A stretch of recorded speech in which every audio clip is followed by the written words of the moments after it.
Good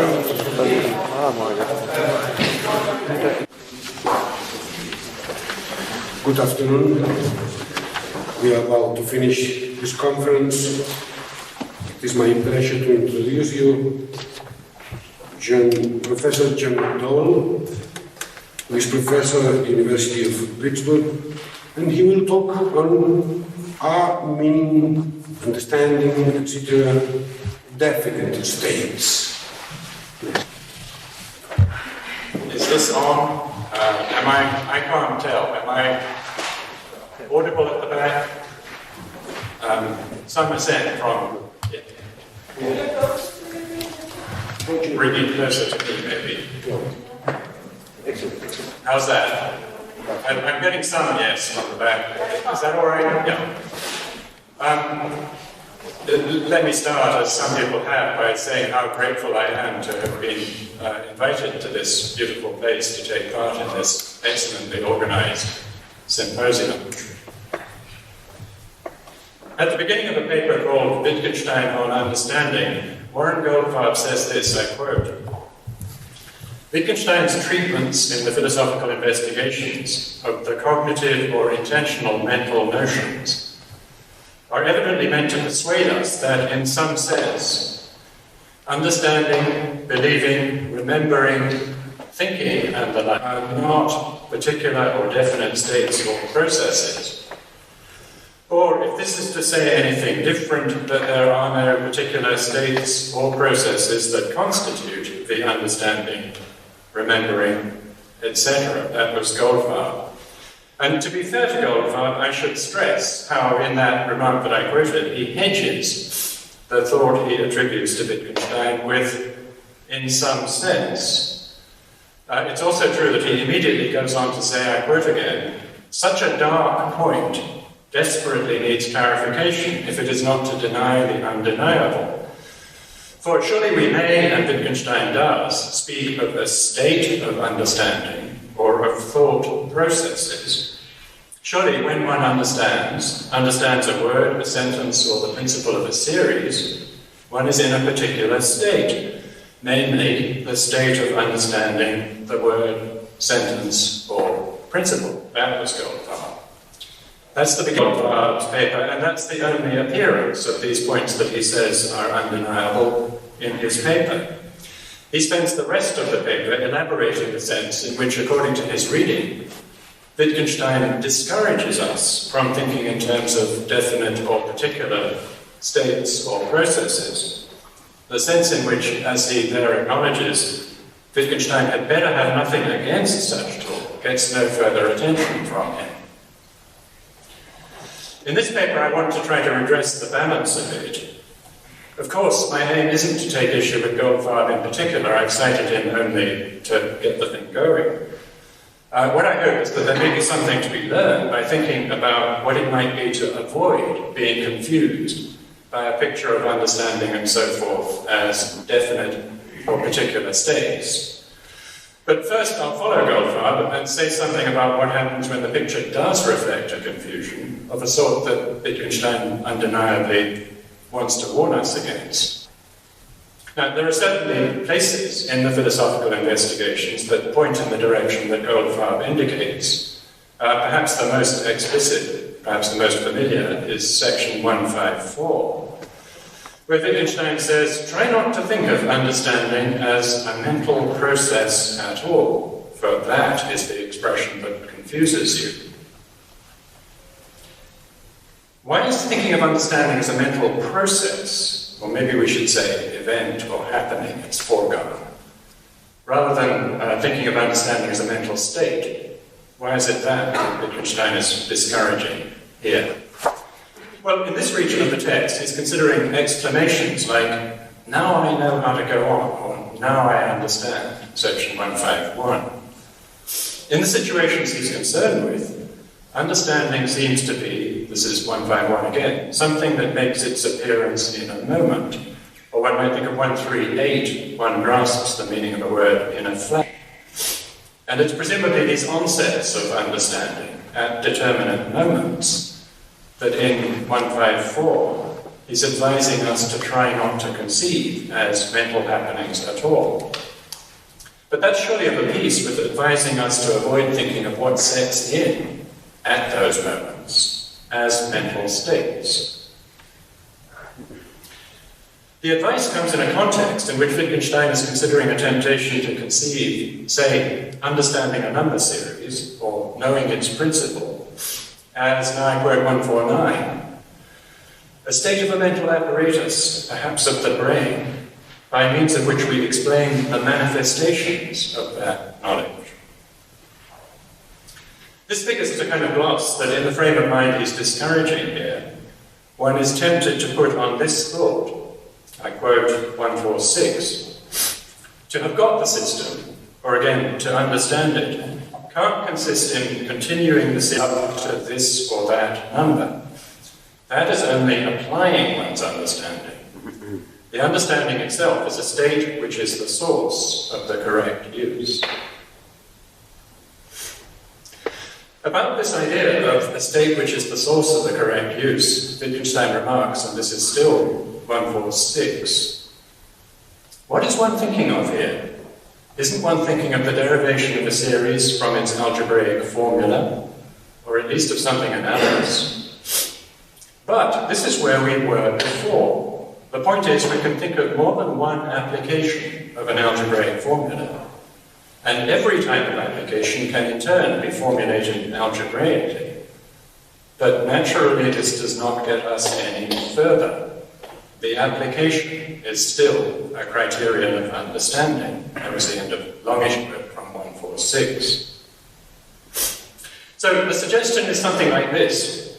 When one thinks of the understanding of a number series or of its principle as a state from which the correct use flows, one is picturing the state as a kind of embodiment, or maybe we should say enmindment, of an algebraic formula.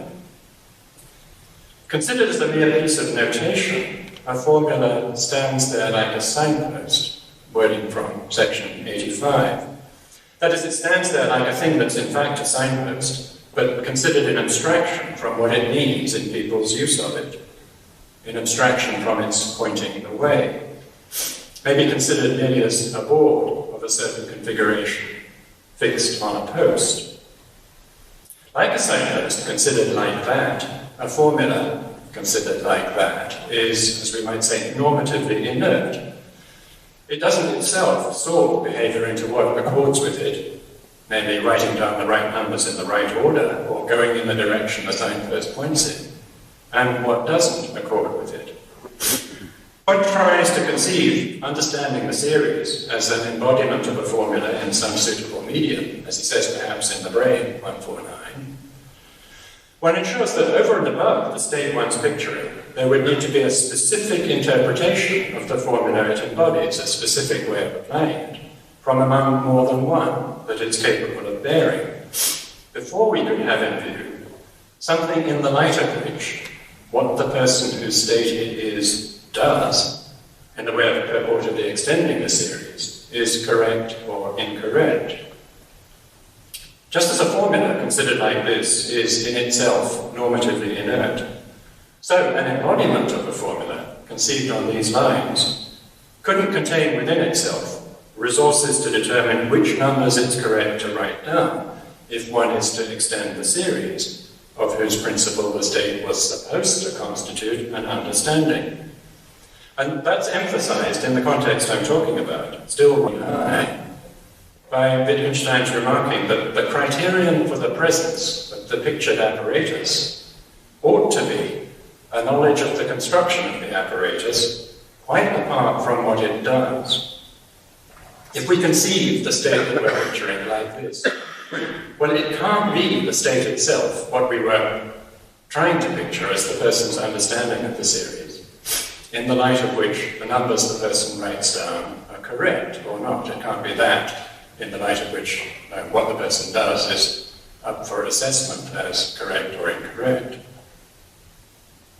Now, there's already enough there to indicate that something is going wrong. The state we're picturing doesn't stand to the bits of behavior we want to see as manifestations of the person's understanding.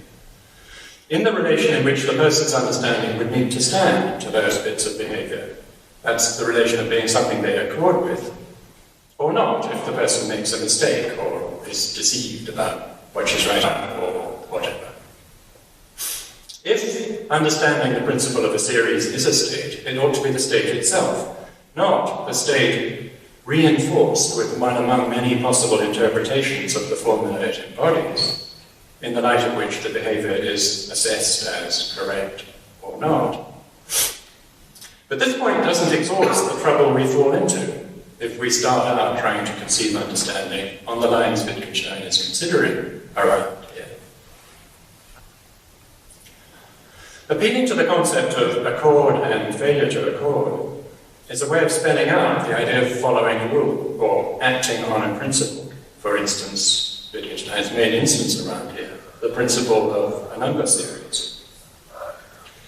If we fall into supposing that the concept of accord and failure to accord can be in play only thanks to there being an application for the concept of interpretation, we put pressure on the very idea of following a rule or acting on an understanding in a way that's now familiar in discussions of Wittgenstein, though I think the significance of his moves in this area is still often not properly appreciated. That's getting at the welter of interpretative options that Barry Stroud talked about at the beginning of his paper this morning. We start with, say, a statement of a rule, maybe an algebraic formula, as a statement of the rule for extending a number series. We suppose that someone could follow the rule, act on an understanding of what it requires, only by putting an interpretation on this statement of it. And now we're brought up against the realization that if the original statement of the rule relates to behavior that's aimed at conforming to the rule's requirements, only across a gap, which would seem to need to be bridged by an interpretation, then exactly the same goes for anything that we can soberly have in mind as the supposed interpretation.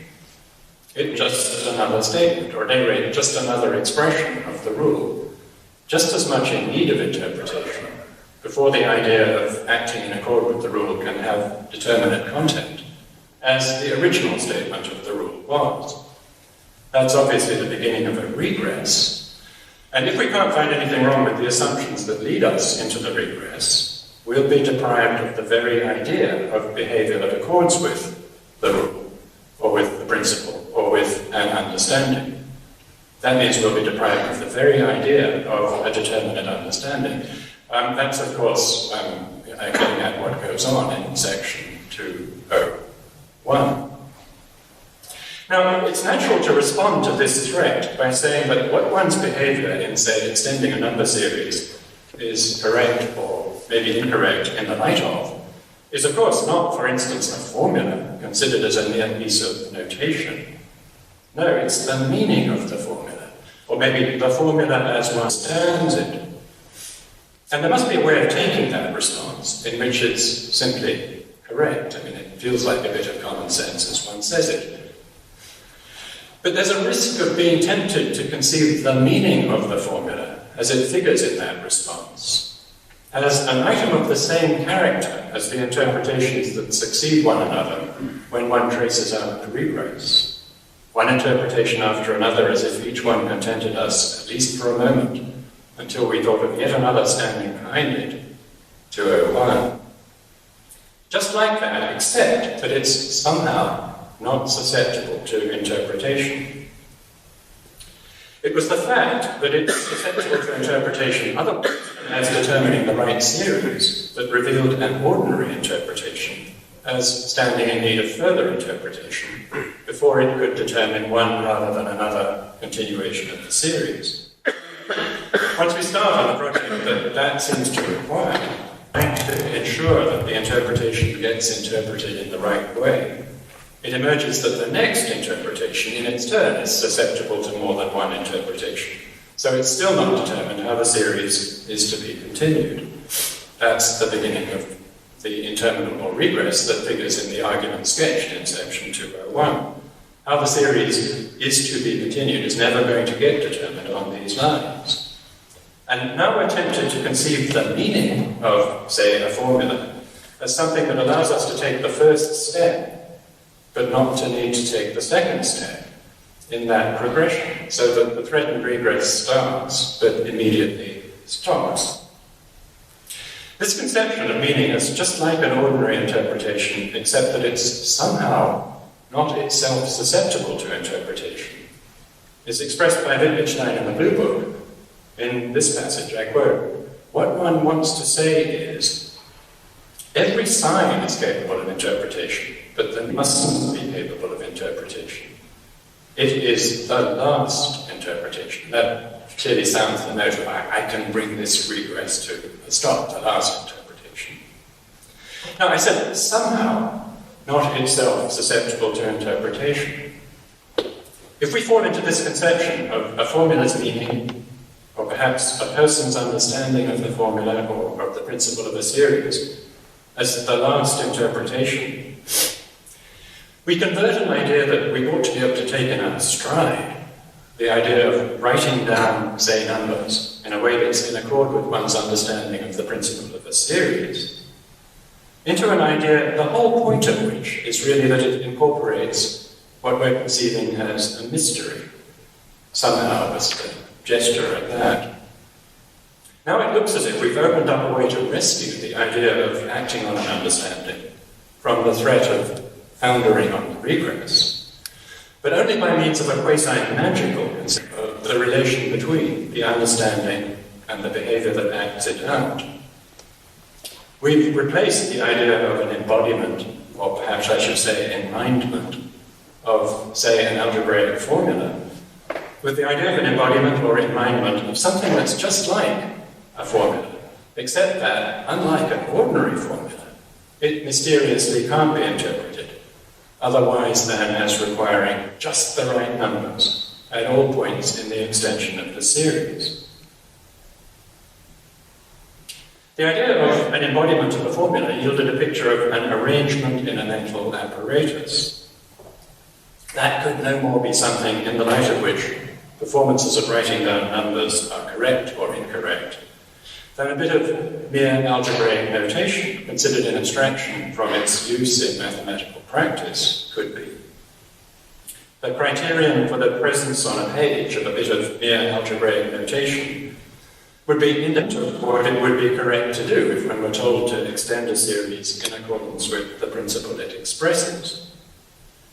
Just so, the criterion for the presence of a state, conceived in the corresponding way, would be the construction of the apparatus quite apart from what it does. That's the wording from 149 that I quoted before. The relation of such a state of an apparatus to the performances could at best be rudely causal. Now, conceiving meaning as the last interpretation, we replace the idea of an embodiment of a formula with the idea of an embodiment of a meaning, conceived as just like an embodiment of a formula, except that somehow performances of writing down numbers flow from it in a way that's bound up with its setting determinate standards for which numbers it's correct to write down. So we picture a criterion that still relates to the construction of the apparatus, but that mysteriously has to incorporate satisfaction of a criterion that relates to what counts as manifesting understanding. This is a way into picturing what one acquires when one grasps a sense as something that determines the future use, not by way of causation, at any rate not any ordinary causation, but in a quasi-magical way, as something in which, in a queer way, the use itself is in some sense present. That's wording from section 195.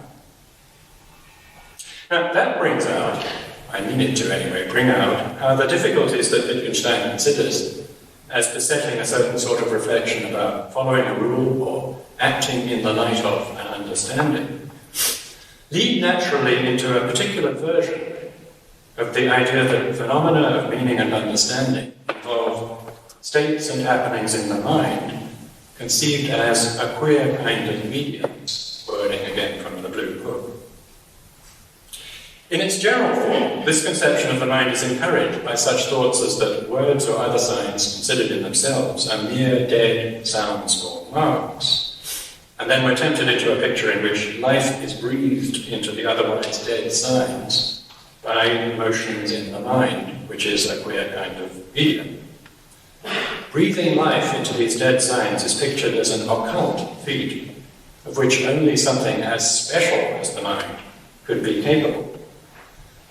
Think here of Investigations section 454, where Wittgenstein expresses a superstitious conception of how it is that a schematic arrow points, with the words a hocus pocus which can be performed only by the soul.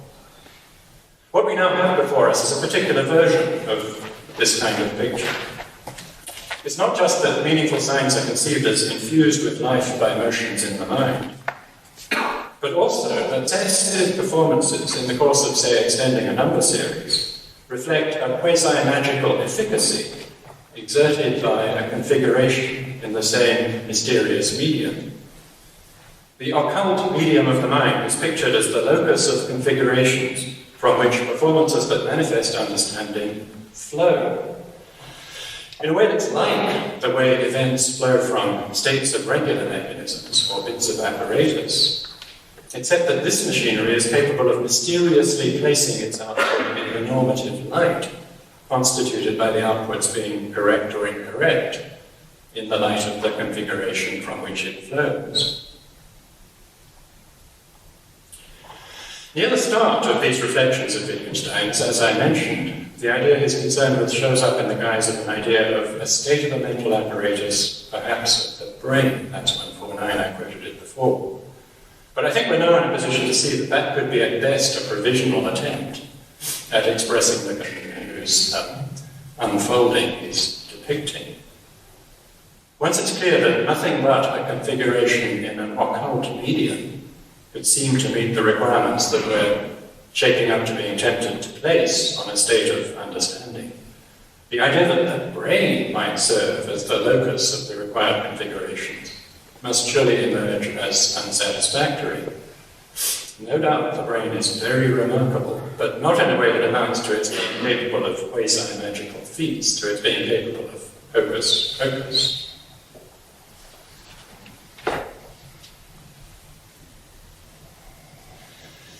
Exclamations like, "Now I understand," make it look as if understanding is something that makes its appearance in a moment. 151, I quoted that before. And on the heels of that, Wittgenstein says, so let us try and see what it is that makes its appearance here. Now, predictably, given what we've said, the requirements that we're shaping up to putting on the pictured state of understanding, nothing that shows up in consciousness at the relevant moments, for instance, a formula's occurring to one, seems to be sufficiently peculiar to satisfy our felt need. At this point, we fall into conceiving the events we come up with when we ask ourselves what makes its appearance in consciousness at the relevant moments, for instance, a formula's occurring to one, as accompaniments of the understanding. That's not it, it's got to be something else. The understanding itself, we suppose, must be hidden behind these episodes in consciousness, still needing to be looked for. But when we give that idea a little further thought, it stands revealed as a dead end. Section 153, I quote, "How can the process of understanding, the event of understanding, have been hidden? When I said, now I understand, because I understood. And if I say it's hidden, then how do I know what I have to look for? I am in a muddle." And it's in that predicament that Wittgenstein issues the advice that I began with, the advice to stop looking for a mental process, a mental happening. Instead, he suggests, on the heels of giving the advice, this is now 154, ask yourself in what sort of case, in what kind of circumstances, do we say, now I know how to go on, when, that is, the formula has occurred to me, actually, it is the pronoun changes.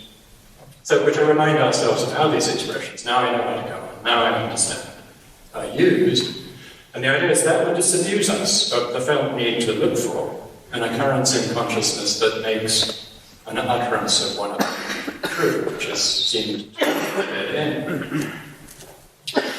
when Wittgenstein returns to the main line of his reflections after the interpolated discussion of reading, goes 156 through 178, he suggests a positive alternative to these exclamations as announcing the occurrence of a mental happening, the onset of a mental state. He describes a case in which the only thing that occurs in the mind of a person who says, "Now I know how to go on," after having been shown an initial segment of a number series, is a feeling of relief. And then the person says, "Now I know how to go on," and then goes on. In this case too, Wittgenstein says, this is now 179, we should say in certain circumstances that he did know how to go on. By this point, we're on guard against the temptation to say the onset of the understanding is a happening hidden behind the feeling of relief if we focus on this case. That was the dead end in 153. And now he says, this is now 180, reverting to the first person form, this is how these words are used, that in italics. It would be quite misleading in this last case, where all that happens in consciousness is a feeling of relief. It would be quite misleading in this last case, for instance, to call the words he's talking about, "Now I understand," a description of a mental state. One might rather call them a signal, and we judge whether it, that is the signal, was rightly employed by what he goes on to do. There's something to the same effect, but maybe even more striking, in section 323, in a context in which Wittgenstein is again discouraging the question, what happens when a man suddenly understands? That's in 321. In 323 he says, "Now I know how to go on" is an exclamation. It corresponds to an instinctive sound, a glad start. That's suggesting a partial account of what we learn to do with forms of words like, "Now I understand." And it's clearly intended to be as far away as possible from the idea of saying how things are in an inner region of reality, not a description of a mental state. See it like this instead. Corresponds to an instinctive sound, a glad start. Now, of course, this isn't the last word. In the last few pages, last 20 or so pages of part one of the investigations, Wittgenstein goes back to self-ascriptions of understanding, meaning, intention, thoughts, wishes, and so forth, a great welter of different regions in which similar issues arise. But with a new twist, in that his pervasive concern in the passages that I have in mind is now with saying, for instance, what one meant at some time in the past. In the 150s, it was what's going on at the time. In section 666, he introduces a which one's in pain, and at the same time bothered by the sound of a piano being tuned. And one says, "It'll soon stop." As he says there, it certainly makes quite a difference whether you mean the pain or the piano tuning. And then in 682, that setup, including one saying, "It'll soon stop," has receded into the past. The question is, were you thinking of, or it might be, did you mean the noise or your pain? Parallel questions arise about the ability to say what one was going to say when one's being interrupted in the midst of saying something. So one's in the throes of executing an intention to say something. Interrupted. Do you know what you were going to say? And the answer might be yes, whereupon one says it. And at section 660, Wittgenstein brings into play as requiring parallel treatment a past tense counterpart to the exclamation, "Now I can go on." I quote a bit from 660. I think actually I'm quoting the whole. The grammar of the expression, "I was then going to say," ... is related to that of the expression, "I could then have gone on." In the one case, I remember an intention. In the other, I remember having understood. Now, shifting in this way to a retrospect over the relevant occasions already by itself complicates the picture considerably. Instinctive sounds, glad stars, surely don't have past tense forms. There's no past tense counterpart to a sigh of relief. The idea of a signal as a clear contrast to the idea of describing a state of mind no longer seems appropriate once we're taking note of this feature of the language game, namely the relevant moves have past tense counterparts. One main thrust of Wittgenstein's reflections around here in the 630s and on to the end of part 1 is in line with the thought that he expresses at 154, that we should be focusing on the circumstances in which the words in question are correctly used, rather than looking for an inner happening that we could, as it were, point to in order to explain what the words mean. Thus, at 654 he writes, our mistake is to look for an explanation, where we ought to look at what happens as a proto-phenomenon. That is, where we ought to have said, this language game is played, and that's emphasized. That echoes, for instance, section 180, which I quoted before. This is how these words are used, emphasized there. And again, at 655, he writes, the question is not one of explaining a language game by means of our experiences, finding an experience that we can point to and say, that's what we mean, but of noting a language game. Suppose we ask what state or happening in the mind is alluded to by saying, at that point I intended to say such and such, or at that point I understood the series. If we take a question like that as a request for something that could explain the language game of saying such things, it's no good citing one's intention to say such and such, or the onset of one's understanding of a series.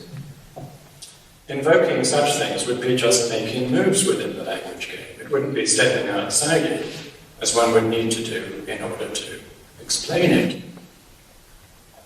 But now, suppose we hold on to this explanatory aspiration, wanting to explain the language game, and we search the contents of our memories of the relevant moments for something that isn't in that way ruled out. We're allowed to find in our memories if we're not allowed to cite the intention, or the onset of the understanding, is incapable of discharging the explanatory need. What happens here is reminiscent of what happened when we searched the contents of our consciousness at the relevant moments in 151 and the immediately following sections, with, as we can now see, a parallel restriction in force. In those earlier passages, the result was a temptation to suppose that the state of understanding itself, or its onset, an event, was something hidden behind the occurrences to which our attention was restricted by the explanatory aspiration. Here, the result is a temptation to suppose that if one can answer the question what one was going to say when one was interrupted, to stay with one of Wittgenstein's instances, that's because one interprets the fragmentary materials that are all we can suppose memory yields, if in saying what memory yields were restricted by the explanatory aspiration. The restriction makes it look as if what memory yields is limited in a way that Wittgenstein describes like this. This is 635. I was going to say, that fixes the topic, I was going to say such and such. And then the comment, you remember various details, but not even all of them together show your intention. It's as if a snapshot of a scene had been taken, but only a few scattered details of it were to be seen. Here a hand, there a bit of a face or a hat. The rest is dark. And now it's as if we knew quite certainly what the whole picture represented, as if I could read the darkness. Hence the temptation to suppose that knowing what one was going to say must come from interpreting what one finds in one's memory. What one finds in one's memory is less than the intention to say what one knows one was going to say. Now, in those earlier passages, 151 and its immediate sequel, Wittgenstein asked as a dead end the picture in which the understanding or the intention is hidden at the time, behind the fragmentary phenomena that are the most that one can find in the way of occurrences in the mind, if the onset of the understanding itself is excluded, on the ground that citing it wouldn't be a contribution to explaining the language game, but would merely exploit the language game. What corresponds to that here in those 600s is that Wittgenstein firmly rejects this picture of what memory yields, mere fragmentary details from which one makes a leap of interpretation, when the time has receded into the past. Thus, 634, which is hard on the heels of the passage about it being as if I could read the darkness.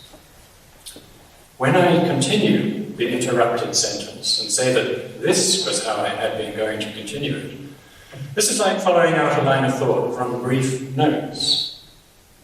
Then don't I interpret the notes? Was only one continuation possible in these circumstances? Of course not. But I did not choose between interpretations. I remembered that I was going to say this. I remembered that I was going to say this. As he says at 660, I quoted this before, in the one case, I remember an intention, in the case when I parallel restriction in force. In those earlier passages, the result was a temptation to suppose that the state of understanding itself, or its onset, an event, was something hidden behind the occurrences to which our attention was restricted by the explanatory aspiration. Here, the result is a temptation to suppose that if one can answer the question, what one was going to say when one was interrupted, to stay with one of Wittgenstein's instances, that's because one interprets the fragmentary materials that are all we can suppose memory yields, if insane one memory yields, were restricted by the explanatory aspiration. The restriction makes it look as if what memory yields is limited in a way that Wittgenstein describes like this. This is 635. I was going to say, that fixes the topic, I was going to say such and such. And then the comment, you remember various details, but not even all of them together show your intention. It's as if a snapshot of a scene had been taken, but only a few scattered details of it were to be seen. Here a hand, there a bit of a face or a hat. The rest is dark. And now it's as if we knew quite certainly what the whole picture represented, as if I could read the darkness. Hence the temptation to suppose that knowing what one was going to say must come from interpreting what one finds in one's memory. What one finds in one's memory is less than the intention to say what one knows one was going to say. Now, in those earlier passages, 151 and its immediate sequel, Wittgenstein unmasked as a dead end the picture in which the understanding or the intention is hidden at the time, behind the fragmentary phenomena that are the most that one can find in the way of occurrences in the mind, if the onset of the understanding itself is excluded, on the ground that citing it wouldn't be a contribution to explaining the language game, but would merely exploit the language game. What corresponds to that here in those 600s is that Wittgenstein firmly rejects this picture of what memory yields, mere fragmentary details from which one makes a leap of interpretation, when the time has receded into the past.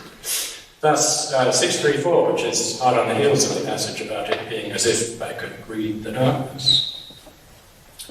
When I continue the interrupted sentence and say that this was how I had been going to continue it, this is like following out a line of thought from brief notes. Then don't I interpret the notes?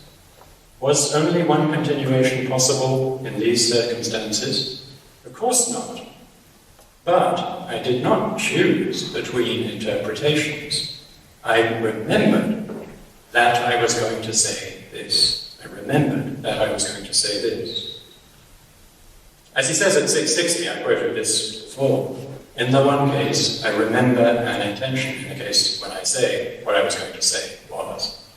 In the other, I remember having understood, that is in the case where I say I could then have gone on. I remember having understood. If we stop restricting what we're allowed to find in memory of the past occurrence to something that we can cite to explain from outside, the language game that includes "now I understand" and its past tense counterpart, we make it possible to acknowledge that what we recall as having happened at the time includes not just those fragmentary details, having a formula occur to one, getting a belief, that sort of thing, but the onset of the understanding itself. What we're able to remember having happened at the time depends in part on which language games, of the sort that make provision for past tense utterances that give expression to memory, we are competent in.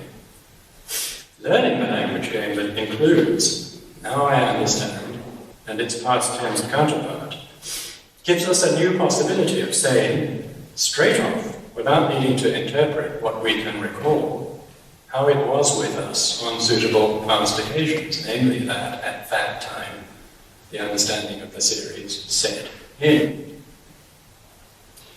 And now, surely, in just the same way, the present tense regions of the language game can be seen as yielding new possibilities of saying, straight off, how it is with us on suitable present occasions.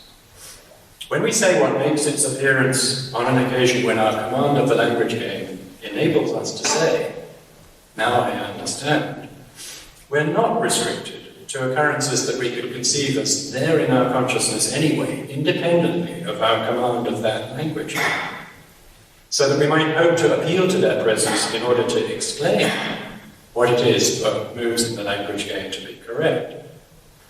It's no more than an exploitation of the language game to say that what makes its appearance in the moment on these occasions, the thing that we should find if we look at what makes its appearance in the moment, as he says we should in 151, is the understanding itself. What happens at the moment is that the understanding sets in. Now, in a discussion in these really rich passages in the 600s of saying what one meant, which is clearly seen as parallel to saying that understanding set in, Wittgenstein grapples with questions raised by the way command of a language game makes a difference to what one has it in one to report. Section 682, reverting to the case where there's pain and the annoying noise of piano tuning, that was 666, goes like this. You said it'll stop soon. Were you thinking of the noise or of your pain?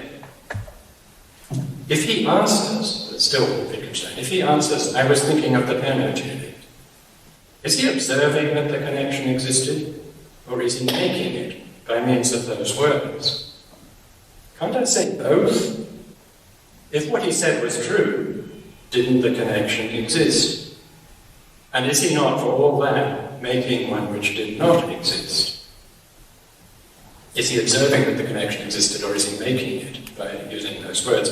Observing isn't the best choice of words here for one of the two things, both of which we ought to be entitled to say. Can't I say both, as where the remark ends? I mean, it's not by observation that one knows what one means or knows what one meant. But that's irrelevant to the question that Wittgenstein really means to raise in this passage, I think. The question he really means to raise is whether one's having meant, say, the piano tuning, can be more than a sort of shadow of one's having said that that's what one meant. No doubt one makes a connection when one says that one meant the piano tuning, if only that the piano tuning becomes what one has said one meant. One makes that connection. But he's anxious that that shouldn't seem to exclude the possibility of its being a fact that one meant the piano tuning, whether one says so or not. Now, 689, that goes in part like this. The cases shift, but the issues are the same, even as the cases shift. So 689 in part, I am thinking of N, I am speaking of N. How do I speak of him? I say, for instance, I must go and see N today. But surely that's not enough. After all, when I say N, I might mean various people of this name. Then there must surely be a further different connection between my talk and N, for otherwise I should still not have meant him. Certainly, such a connection exists, only not as you imagine it, namely by means of a mental mechanism. That's the end of the quotation from 689.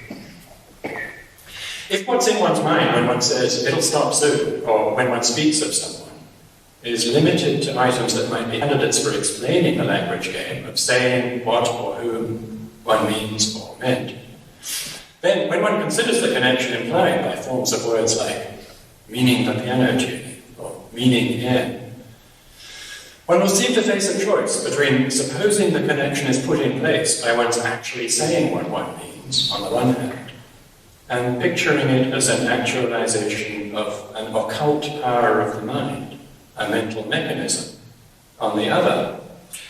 But a space opens up between these options when we realize we can say that there's nothing more to the connections existing than the fact that in the cases we're thinking about, I meant the piano tuning and I mean air are correct moves in a language game in which the protagonist of the examples is competent.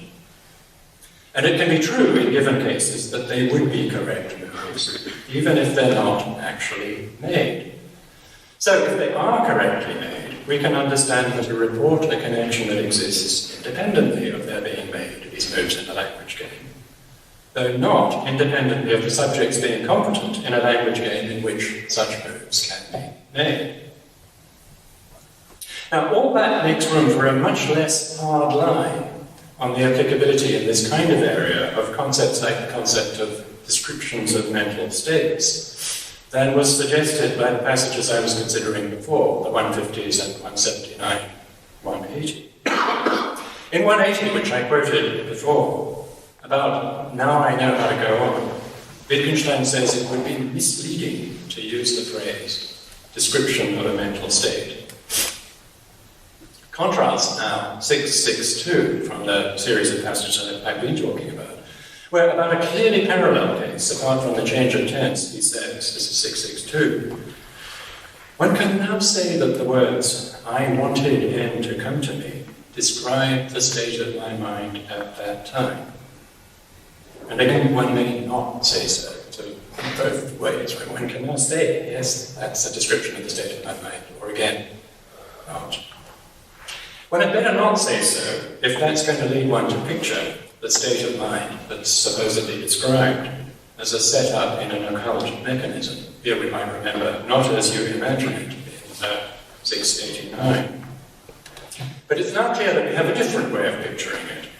We can see the state of mind of wanting him to come, like the state of mind of understanding the principle of a series, as no more than what's correctly attributed by moves in a language game that we know how to play.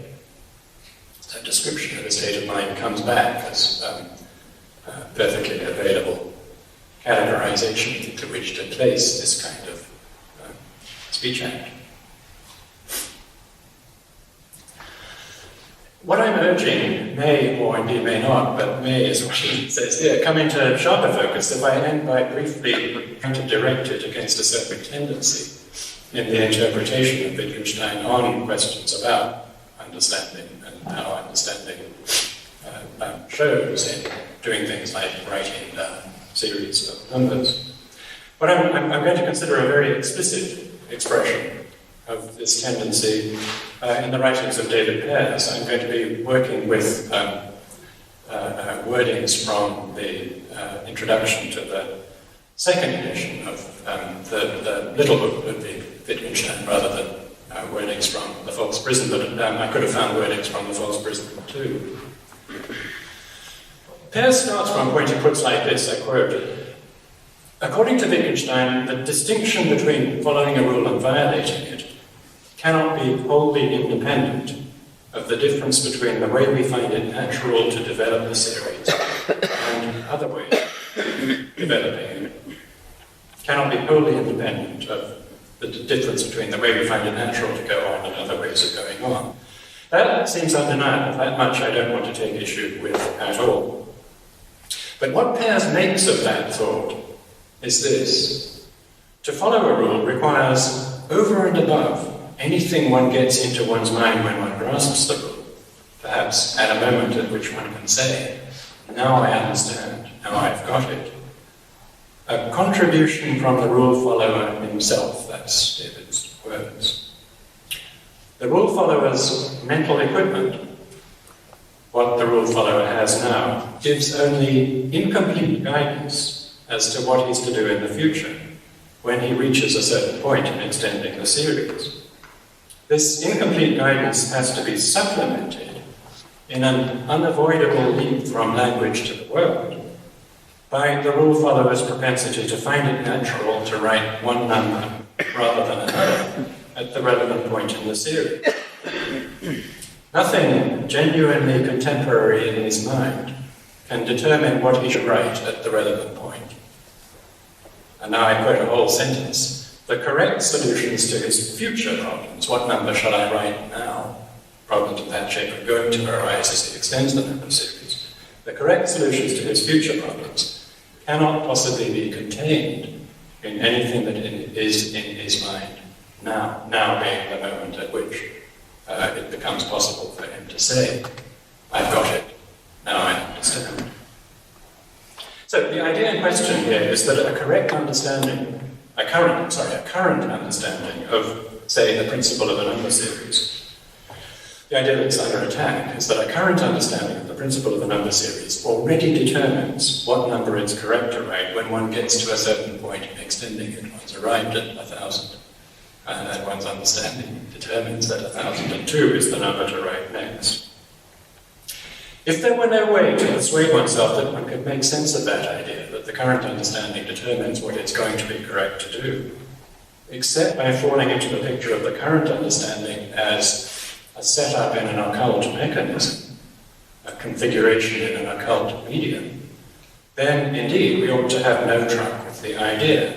And bringing that out is our main point of Wittgenstein's. If we were required to give up the idea that one's understanding of the principle of a series itself determines what it's correct to do, it seems right that the only alternative would be something on the lines of the account that Peirce gives, in which what one finds natural serves as a needed supplementation over and above the only partial guidance provided by what one acquires when one comes to understand the principle of the series. But it seems to me that this is to miss the character of Wittgenstein's strictures against the picture of the occult mechanism. To echo Cora Darman talking about a different occurrence of this style of thing, I think it's a style of thing, it's to read Wittgenstein's criticism of mythology or fantasy as if it were rejection of the mythology as a false notion of how things are. Now the false notion surely needs to be replaced with a true one, and it seems that the true one has to have something like the shape of the picture that Peirce attributes to Wittgenstein. Understanding gives partial guidance. The guidance is supplemented by what one finds natural. The fact is, though, that Wittgenstein has nothing to say against the mere supposition that what one acquires when one comes to understand the principle of a series, you might say one's mental equipment at that time, already suffices to determine what it's going to be correct to write when one gets to some point further on, far on, in the development of the series. His objections come into play only if we picture that contemporary mental equipment as a configuration in the occult medium of the mind, only if we fall into the picture of hocus pocus. At this point, 195, which I partly quoted earlier, is extremely suggestive. I'll quote quite a lot more of it. An interlocutor voice says, "But I don't mean that what I do now, in grasping a sense, determines the future use causally and as a matter of experience, but that in a queer way, the use itself is in some sense present." And then the response to that was in quotes, and there is a dash, and another voice speaks, saying, "But of course it is, in some sense. Really, the only thing wrong with what you say is the expression, in a queer way. The rest is all right. The sentence only seems queer when one imagines a different language game for it from the one in which one actually uses it. The different language game that one's imagining is the, actually, it's only the fantasy of the language game in which what one is doing when one says things like the future is in some sense present, is talking about the workings of the occult mechanism. You might consider a sentence like, the correct solution to my future problems in extending the series is contained in something that's in my mind now, namely what I acquired when I grasped the relevant sense. I arrived at that form of words by changing cannot possibly be to is in one of David Pears's wordings. So I just built a contradiction of one of David's wordings for what he says Wittgenstein holds, and I put in some exegetical parentheses.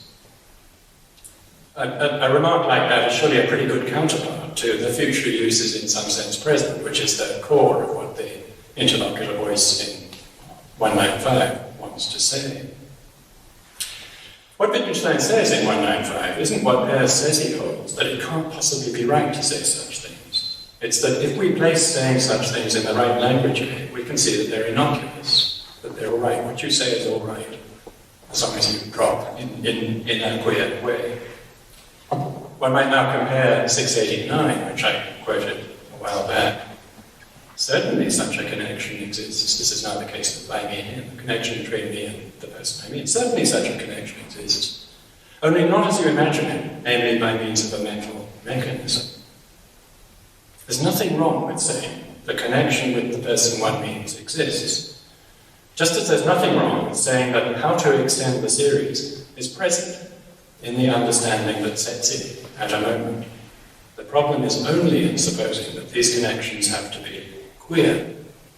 That's what I say goes completely missing in David Pears's reading.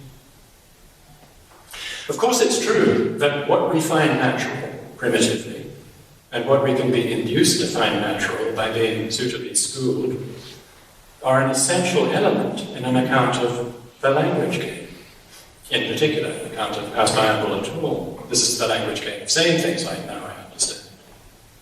But the point isn't that our propensities to find things natural help out our understanding, which gives only incomplete guidance when we have to decide what to do.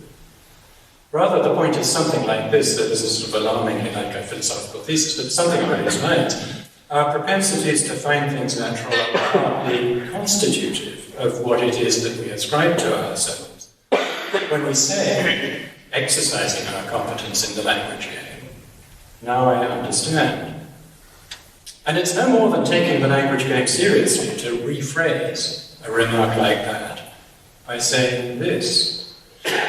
Our propensities to find things natural are partly constitutive of the identity of a definite state that we come to be in when we come to understand the principle of the series. That's a state that sets in its entirety at the relevant moments, the moments when we correctly say, now I understand. And a state in the light of which it's completely settled what number it's correct to put when we get to a certain point in extending the series. Thank you for listening patiently.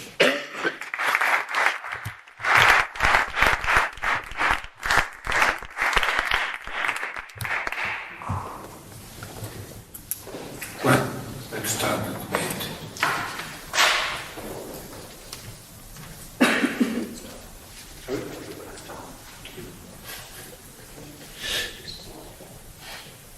Take your time.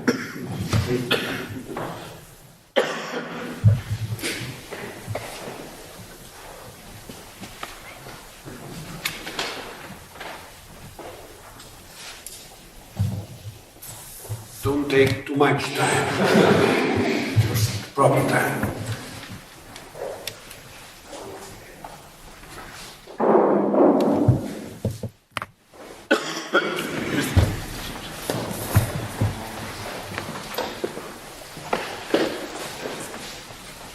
I was about to say, I agree. I guess I do a lot. Could you give me a gloss of the following, just to see the following? You say, I say, now I can go on. I'm glad to see. You say to me, no. You say to me, no, you can't. What do you say? I can tell that's a more natural example. you present me a problem and I say, oh, I know the answer to that one. It's a particularly tricky problem. You say, no, you don't. Now, what I'm doing is expressing a glad start, right? When you say, no, you don't, I take it you're predicting that I'm going to get it wrong. Your remark seems to be predicting. What relationship does it stand in my remark? By the way, this is not a criticism. I just want to, how does that story go? How does it seem straightforward assertion? It looks like you're denying what I'm saying. But it's a glad signal. It's not the right form. I don't think this is impossible, but nobody had any other questions, so I thought I'd give you that one. I'm not actually quite sure. Well, you disclaim any intention of pushing in a particular direction. I'm not sure whether it helps to say this. The material in the context in which Wittgenstein makes the move that I'm inviting you to see as provisional, assimilated to a signal. I mean, it's not that everything there goes away when we get through to the end and see that after all the idea of a description of a mental state is all right if we're sufficiently careful. I think it's 180. Don't have the text handy, and it will be difficult for me to find the quotation in my text, but I think in 180, in the context in which he's playing down the description of a mental state idea, he says, we're supposed to be considering how the language game is played, and he says something like, the words are correctly used. Whether the words are correctly used or not depends on what the person goes on to do. And that's pointing to such, I think, really obvious facts as that if in the 185 case the person had said, maybe straight away when he said, go on heading 2, yeah, I know, I got it, I know what I'm supposed to do. And then, having arrived at 998, 1,000, gone on 1,004, and not being the kind of person who says, oh, silly me, or, well, I decided I was too fed up to do it, but says, isn't this it? I am doing the same thing. We would look back to the now I got it remark of that and say, well, it turns out that the move was not correctly made by this person at that time. So there is a kind of, what's that, vulnerability to how things are going to turn out in the future.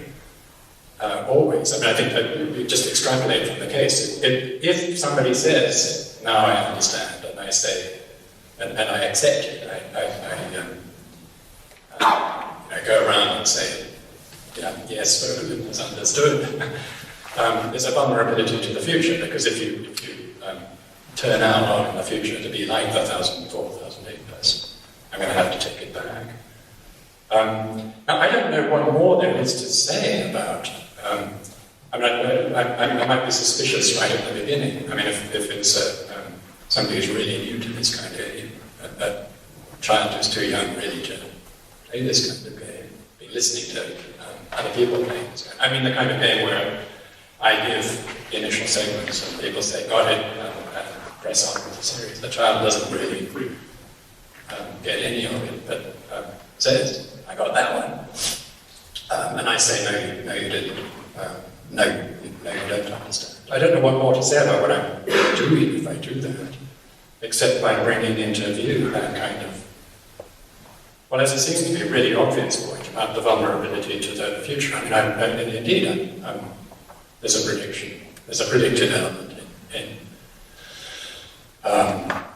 accepting such a claim from somebody else. And there's a predictive element in refusing to accept such a claim from somebody else. And there's a predictive element in the person's making the claim. The signal is a predictive element as well. Right. If I say now I understand, there are remarks in the investigations that I don't at the moment have at my fingertips, where he invites us to consider a case where I can't even remember where it is, maybe somebody else can, where you can consider a case where somebody says, I got it. And then, you say, okay, so come up with chalkboard and write numbers down, and maybe the person says, well, I thought I had it, but is completely at a loss as to what to write down. There's room for a kind of case where one is wrong about oneself. One supposes that this definite state is set in, but when it comes to the push, maybe it turns out that it didn't at all, or maybe one speculates that it was there momentarily and then forgotten. But John, I think that there are even passages where Wittgenstein asks what would be the difference between two real cases, one in which the person says, now I can go on, and you can't go on, and as it were, you never could. Another case when he says it, he can't go on, but it's right to say he could go on when he said it. I mean, that it was true when he said it, or anyway, if he was right when he said it, then it turned out that he couldn't do it. But I'm not quite certain from your answers, Bob, whether you are understanding the idea that it's not a description of the mental state to carry with it the implication that the person who makes this exclamatory remark is not saying something that's true or false in a way in which the third person who might deny it would be contradicting it or not. I mean, I don't see any reason why you can't say that he's saying something true, and the person who says, no, you haven't understood, is denying the very thing. Sure. So in a sense. Absolutely. I mean, temporarily, 154 is about mental happenings, and I think the mental happenings in question are onsets of mental states, and that says don't think in those terms. And 180 and 323 seem to be there too. So temporarily, or in certain contexts, perhaps that would be the best thing, but the very idea of a description of a mental state is something that we're kind of warned against, and that's what people like Goldfarb pick up on. But then, once we've got the whole of part one in view, we see probably the best way to put this is that that's only in a certain context. Don't think in those terms if thinking in those terms is going to seem to you to be playing the picture of the occult mechanism. But we get a glimpse of another way to think in those terms. And of course, the innocent way of thinking in those terms, description, the idea of description connects up with the idea of truth. Here as where we might use the idea of description. So once we've got the innocent way of thinking of ascriptions of understanding as ascriptions of a describable mental state, describable as the understanding of this number series, we've got a way of talking that exercises of which, cases of which are true or false, as the case may be.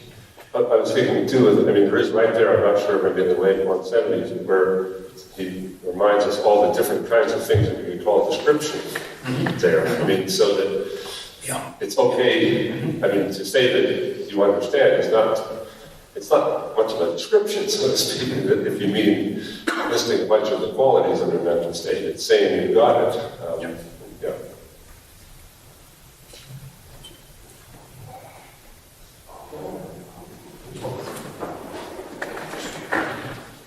Well, this is just to keep the discussion going. But it did seem to me then that you and Robert were initially disagreeing. I mean, that you were disagreeing with what I took Robert's initial point to be, unless I misunderstood it.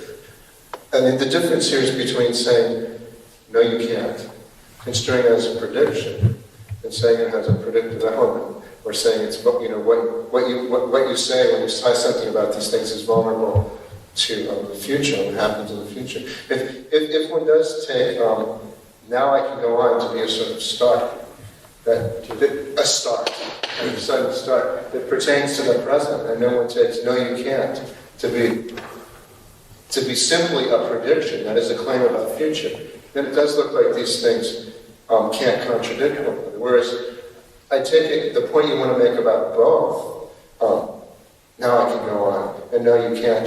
What's being said in each case is vulnerable to what transpires in the future, but also what's being said in each case is a claim about what the person presently understands. And so construed, there's no problem at all about those two utterances being in logical contact with one another. And to that extent, it does seem to me a different line than what I understood Robert to be initially encouraging, or maybe I misunderstood you. I had no hookers in the fire. I wanted to see how much he'd say. This is a general thing. It sounds like a version of the expressivism we find this time. Somebody says, I have it in my right foot. Well, it's expressing, right? It's an expression of this. And somebody says, no, you don't. Perhaps because you don't have a right foot. Good grounds for saying it. So generally speaking, what is it like when somebody uses the language expressively as a signal and somebody else? Now, it might be when I say, no, you don't understand, I'm now expressing too. We've got a class of expressions. Neither one is simply predictive. Although both mine and yours are held hostage, that'd be one way of telling the story. Is that your way? Right. I mean, I didn't mean to sound as if I was taking you to suggest that there was something simply predictive. I thought you were inviting me to bring a predictive element into a story about what it is that's being said. A predictive element into a story about what these, it turns out we can perfectly well think of as descriptions do. But just picking up on what Jim said, that suggests to me that the intelligibility of a response, no you can't, I can go on, no you can't, might have been cited by someone pointing in the same direction as the direction I wanted to get in, right away introducing the new thing that goes on in the 600s, in the past tense. A really simple expressivism with the idea that to think of things as expressions is to think of them in a way that contrasts with thinking of them as making truth claims, making descriptions of states of mind or whatever, is under pressure already. If you note that the putative expressions that are to be contrasted with saying how things are can be contradicted. In the same kind of ways, it's under pressure if you note that these putative expressions to be thus contrasted at past tense counterparts. Because that idea of expression, the idea of expression that's supposed to be definitely the other side of some divide from the idea of saying how things are with you, it isn't an idea that's hospitable to this kind of placing in a logical, in some general sense context. Expressions in that sense shouldn't have negations. That's the same kind of thought as that they shouldn't have past tenses.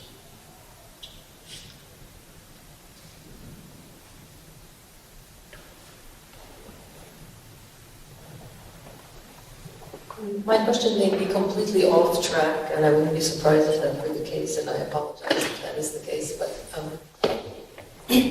suppose that I teach a logic class to one class of students, and I teach them to derive theorems with, usually, I only teach them a rule of modus ponens. And to the other class, I only teach them a rule of modus tollens. And then I bring them both in the room and I say, okay, here's an exercise. Tell me when you see that this theorem follows, or that this conclusion follows from these premises. And then the student says, now I see.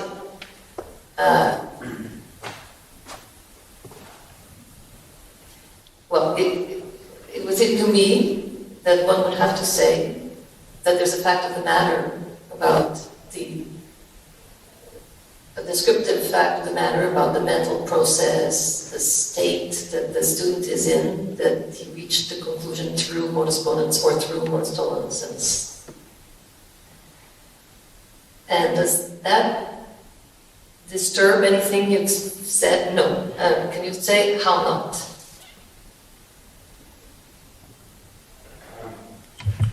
If it's at all relevant. Right, I mean, my difficulty is further back than that. I'm not even seeing how to begin on answering how not, because I'm not seeing how...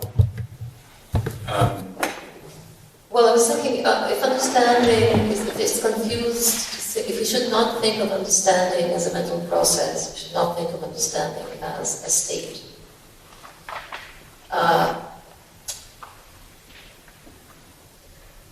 Then, in a description of a case which I would be inclined naively to describe as this person is understanding via process A, and this person is understanding via process B.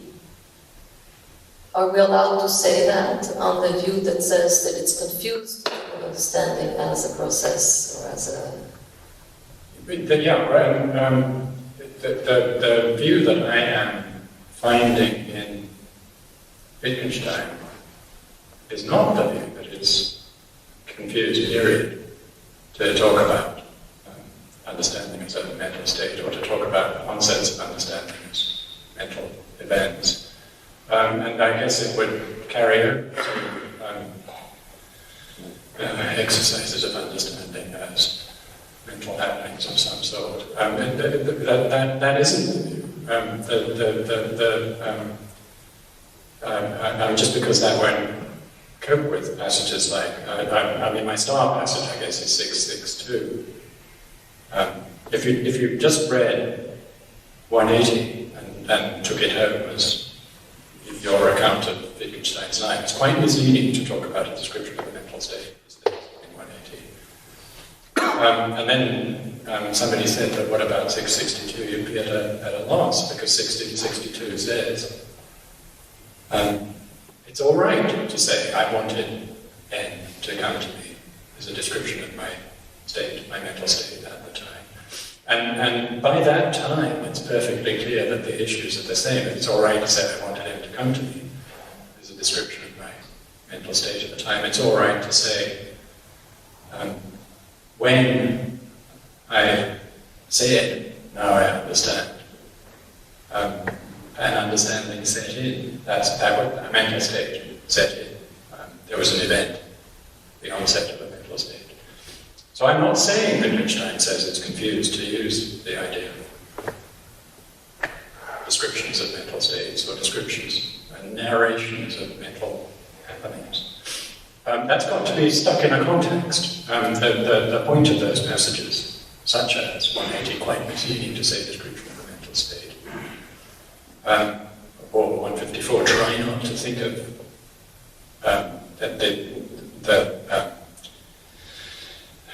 exclamation as announcing the onset of something, announcing a mental happening. Those are in a context in which the only way we've so far got to tell ourselves what we mean when we think in those terms, mental state, mental happening. The only way we can tell ourselves a story about what we mean by that is in terms of occult mechanisms. That's terrible. If that's all you can do with this categorization, don't do it. But by the end of part one, we've got the idea of another thing we can do with that kind of categorization, where there's a way to make sense of saying, from my present point of view, as I cast my mind back to the time when I said, now I understand. I remember having understood. I remember something having happened, maybe understanding setting in. There's a way to see that as merely innocuous reuse of the language game, which already in the negative passages he says we should be focusing on. This is how words are used. Sure, I'm just using these words if I say what I remember having happened at the time is having understood. I'm using innocent declaration to say understanding having set in. So I'm not at all interpreting Wittgenstein as saying you mustn't use these concepts. You mustn't use these concepts if all you can do with them is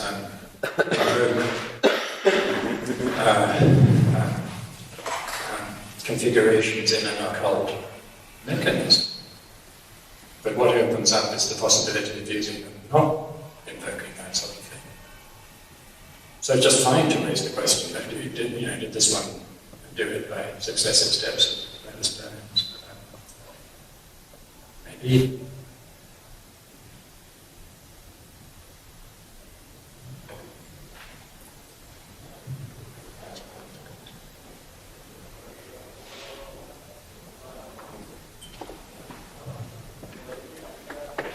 Any questions? More questions?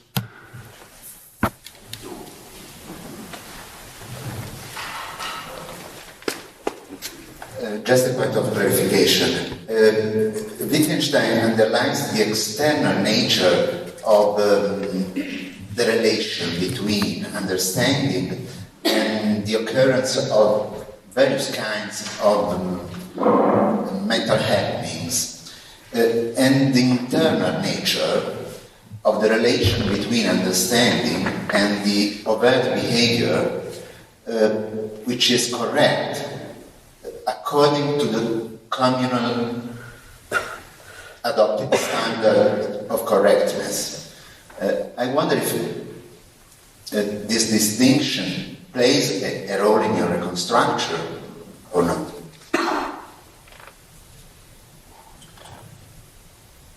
I'm inclined to say yes, but not under those labels. I mean, the internal one of those two. That's the relation that schematically, but I think quite helpfully, one can put in place in connection with all the cases, the whole slew of cases that have matching structures. By using the word accord. So that's the word that's used in 198 and 201, and the pit that opens up in trying to think about, in the end, all of these cases is done, whatever one does to it. I mean, the paradox has to do with losing our grip on how the concept of accord, or the difference between accord and non-accord, gets into place in connection with, now one example, the relation between understanding the principle of a series and writing down numbers. What we need in order to recognize anything as understanding the principle of a series is that the thing we recognize as that is something with which, when you get to, say, 1,000, writing 1,002 next accords, writing 1,004 next does not accord. If what you're trying to picture as understanding doesn't stand in that relation, accord or not accord, to behaviors, then it's not recognizable as understanding. So it's a difficulty of keeping that in the picture. If your conception, stay with this case, understanding the principle of the series, is such that only by dint of interpretation can you get accord into the picture. It's that difficulty that sucks us into an inclination to say, the crudest form of the succumbing to the inclination would be to throw up one's hands and say, well, it's very weird, but minds are completely special. They can perform these extremely weird things. So making a history of the internal relation is the main thing that we're being warned against. The various external relations, I suppose, and I don't make a big deal over the difference between that one. That's the one that matters. If one is unable to form a conception of a state of understanding, as something with which, right, 1002, when one gets to 1000, say, will accord if it's that state of understanding. Well, yeah, I mean, if one falls into the, it's a weird and wonderful thing, this state of understanding, sort of giving up on making sober sense of it, and then sets off to look for events that constitute the onset of this state. Nothing that one finds one will only find various things that stand as explanations to it, and there will be a disappointment there. So, yeah.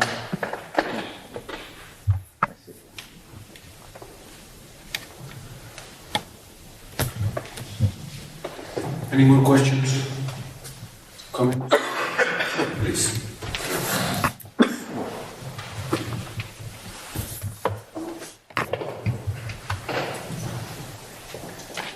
If I got it right, you said that saying, now I know how to go on, are not the same as saying, I have a toothache.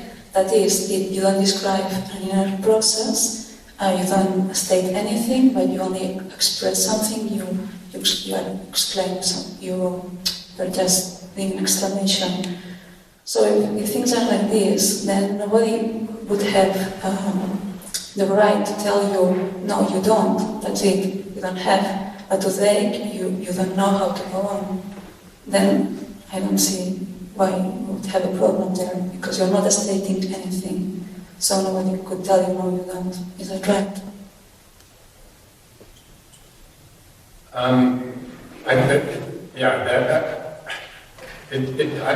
I must have not made enough noise about the structure.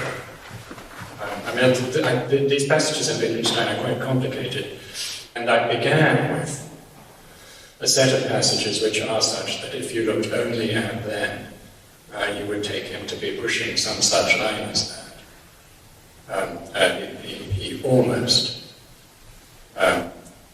represents himself as pushing some such line as that in section 180. It would be quite misleading to call these words a description of a mental state. But that's only half of the story, right? Then the other half of the story is that as soon as you focus on those passages in the 600s, there opens up before you a way of getting back the idea of description of a mental state. I mean, maybe in the end, the best way to go is going to be the way that Robert Vogelin, I think, was suggesting that I finally understand. Yes, by all means, the form of words, now I understand, is an expression. But it's, when we've got the whole picture, quite wrong to suppose that saying something like that precludes us from supposing that what one's doing, if one comes up with that form of words, is saying how it is with one.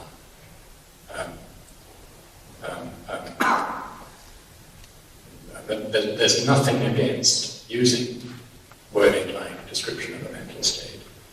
So the context in which we are told we should, the context in which we are told try not to think in these terms, and given these alternative assimilations, think signal, think exclamation, think glad, starved, is a context in which that's a corrective to falling into a fantastic conception of what we would be describing if we were describing something. And it's actually a whole lot better to steer clear if that's all we can do with the idea of describing something. But then we can get back the idea of describing something. So it isn't at all that I find it a problem that somebody can say, no, you don't. Exactly not. I think of that just,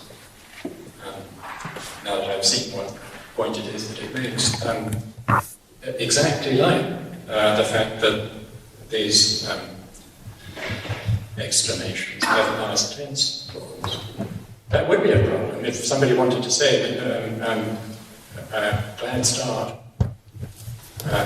Look, it's not descriptive. have that be the whole story, but it isn't a problem, because that isn't the whole story. And the fact that that's perfectly well acknowledged in the 600s is how I work into saying this isn't the whole story, according to Wittgenstein. Perhaps I may intervene. Perhaps it would be nice to remind us of Investigation 79, where Wittgenstein says, say whatever you like. So far, you know what you're saying, and then you will not say some things you're not going to say. Because that's taking into account certain consequences of what you're saying, then it will prevent you of saying these things. But he's not preventing, he's not prohibiting to say something, nothing at all. You can say whatever you like. That's 79, I think. Well, okay, I think that we happily arrived to this point. That's the end of the conference. Apparently, at least it is. We wish to thank all of you. In the first place, I thank the speakers who honored us with their presence, and of course, they enriched us with their knowledge. I also wish to thank all those who decisively contributed to the final result of the conference, above all, my colleague Josep Luis Prades and my secretary, Mr. Ramon Fabregat. In the next month, the papers read at the conference will be published. We will announce it in due time. Well, we hope very much you all had a nice time here. We hope very much you will come back sometime. Let's hope we'll have some other opportunities, more opportunities.